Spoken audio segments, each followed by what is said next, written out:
Saludos amigos, bienvenidos una vez más a este video programa. Miren, ahora sí voy a presentar un video que es interesante para analizar este sentido en el cual, pues realmente, ¿por qué nunca nos ponemos de acuerdo? ¿Por qué siempre nos dividimos en una dicotomía? En el sentido de que o eres de derecha o eres de izquierda, o eres republicano o eres demócrata, o eres derechista o eres izquierdista, etcétera, ¿no?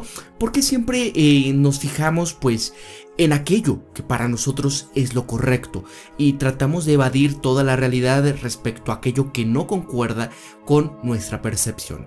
Y de esto vamos a hablar, porque es un estudio de Hastorf y Cantrill y es sobre la percepción selectiva, que es un fenómeno por el cual nuestras creencias y deseos distorsionan la realidad. Y es justamente por esto que nunca vamos a ver las fallas o los errores en aquello que nosotros creemos que es lo mejor, ¿no? Siempre vamos a distorsionar de acuerdo a nuestras creencias y nunca vamos a aceptar los errores que estén en nuestro paradigma. Entonces vamos a ver, ¿quién fue esto? Bueno, este estudio de Hastorf y Cantrill es un ejemplo bastante interesante sobre este fenómeno, sobre este sesgo cognitivo de la percepción selectiva.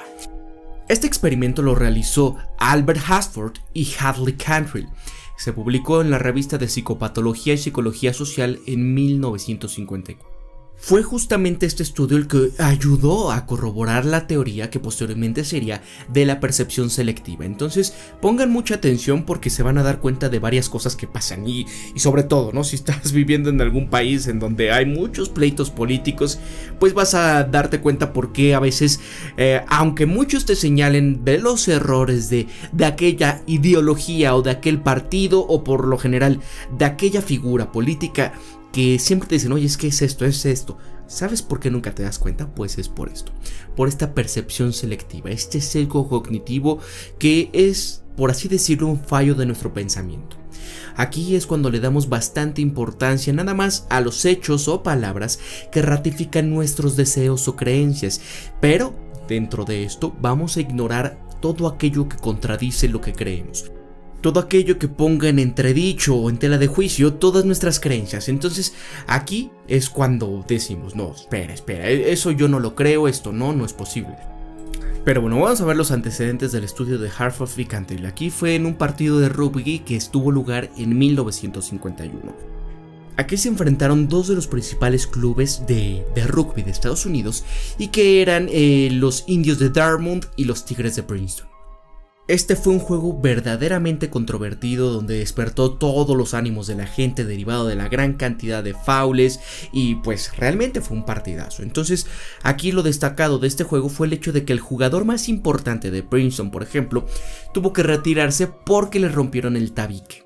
También uno de los más importantes jugadores del equipo contrario, que era el Dartmouth, tuvo que suspender su participación porque los rivales le terminaron rompiendo la pierna. Entonces toda la violencia que hubo en el juego fue la protagonista de todo esto, fue lo que despertó los ánimos de la gente y donde sirvió para lo que ya venía, que era el estudio de Hastorf y Cantrill. Aquí se le tuvo que pedir a un grupo de estudiantes de psicología de Princeton y Dartmouth que vieran con atención la grabación del juego y que posteriormente completaran un cuestionario. Entonces aquí, para ir completando todos estos resultados de la encuesta, se le pidió a otros dos grupos de estudiantes, uno de cada universidad, que observaran el juego detenidamente y contaran las infracciones que habían cometido cada uno de los equipos.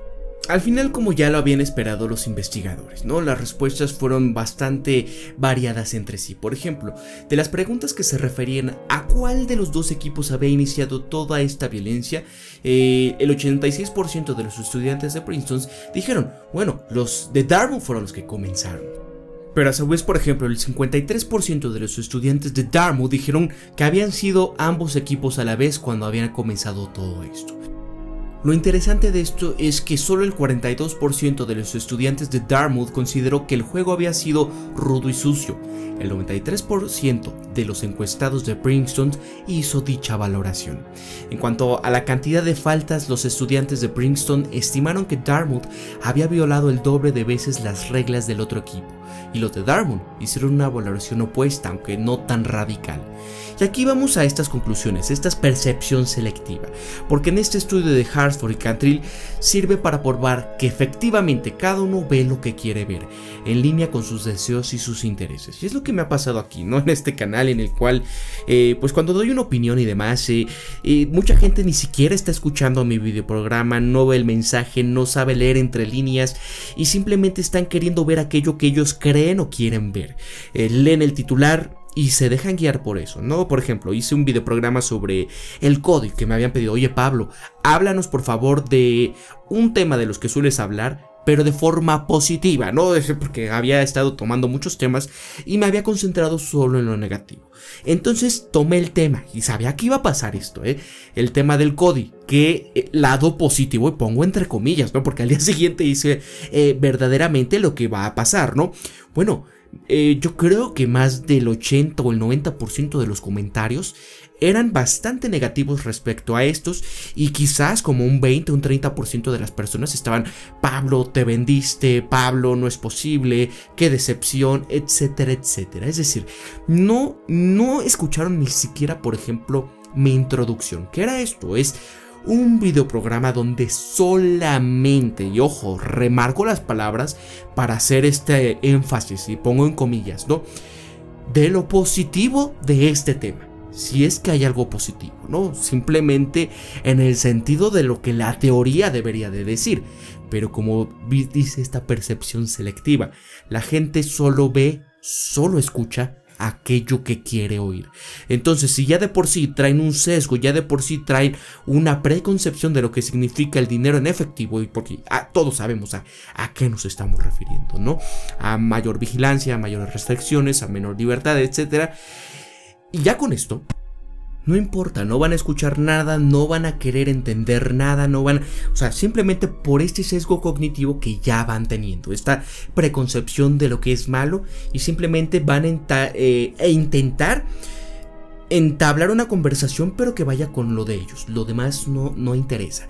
Y es como en este ejercicio, en este experimento, en donde, por ejemplo, los estudiantes de Princeton estaban más atentos a todos los estímulos que probaran que su equipo había actuado de una forma más justa y honesta, desatendiendo de que habían participado en un juego sumamente rudo, mientras los de Dartmouth, que era el equipo contrario, intentaron minimizar las acciones de su equipo y de hacer más énfasis en los excesos de Princeton.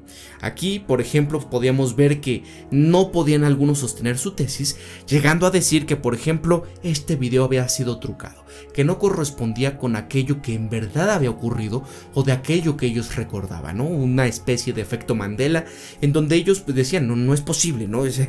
Yo vi otro partido, y eso siempre pasa en la vida. Entonces podemos concluir que toda esta percepción selectiva, que es un fenómeno en el cual está presente a diario, en donde no nos damos cuenta, no lo notamos, pero ahí está presente, ante todas nuestras opiniones, todo lo que nosotros creemos, vamos a desechar todo aquello que choca contra lo que en verdad somos nosotros, todo lo que nos forja, toda nuestra preconcepción de lo que conocemos como realidad. Por eso es que aquí jamás nos vamos a poder poner de acuerdo en ideologías políticas, en ideologías de vida y demás. ¿Por qué? Pues porque obviamente vas a intentar defender todo aquello que tú crees como correcto. Por eso es difícil apreciar con objetividad ideas y acciones que vayan en contra de lo que nosotros creemos. Nuestro contradictor siempre estará mal, no importa todos los argumentos que nos lance, para nosotros va a estar mal, ¿no? Entonces, por ejemplo, supongamos que ustedes tienen una ideología puramente, vamos a ponerlo así, técnica, ¿no?, en cuanto a economía. Y yo digo, creo que el Fondo Monetario Internacional está mal, ¿no?, por X o Y. Pero ustedes simplemente por el hecho de ya estar posiblemente, no sé, que salieron de alguna universidad de Chicago, que salieron con excelentes calificaciones y son personas bastante técnicas en todos estos sentidos. Entonces me van a decir: no, Pablo, tú estás errado por esto, también por X o Y. Y no importa cuál de los dos casos tengamos los argumentos necesarios, siempre vamos a estar en continua contradicción. ¿Por qué? Porque no nos vamos a querer dar cuenta. Por un lado, aquellos que apoyan toda esta tesis de que están a favor de lo que hace el Fondo Monetario Internacional, pues simplemente se van a basar en ciertas cosas positivas, sin siquiera ver aquello que no importa que haya ahí la evidencia empírica de que pues ha sido malo, ¿no? Y mientras que yo voy a decirle, mira, aquí está esta evidencia, por esto X o Y también es malo, y aquella otra persona no va a querer, ninguna de las dos partes va a ceder un ápice. Por eso es que hay una cuestión, ¿cómo se reduce este sesgo? Pues cuánto aumenta la empatía. Y es por eso lo que yo siempre les he comentado, piensen siempre críticamente, sean ustedes mismos, conózcanse de verdad quiénes son, y sean empáticos, amigos, porque así como lo vemos aquí, queremos un mundo de paz, tenemos que aprender a ponernos en los zapatos de los demás. De otra manera, pues seguiremos siendo un mundo primitivo. Se despide Pablo de su Granja Humana MX. Nos vemos hasta el próximo video programa. Hasta luego.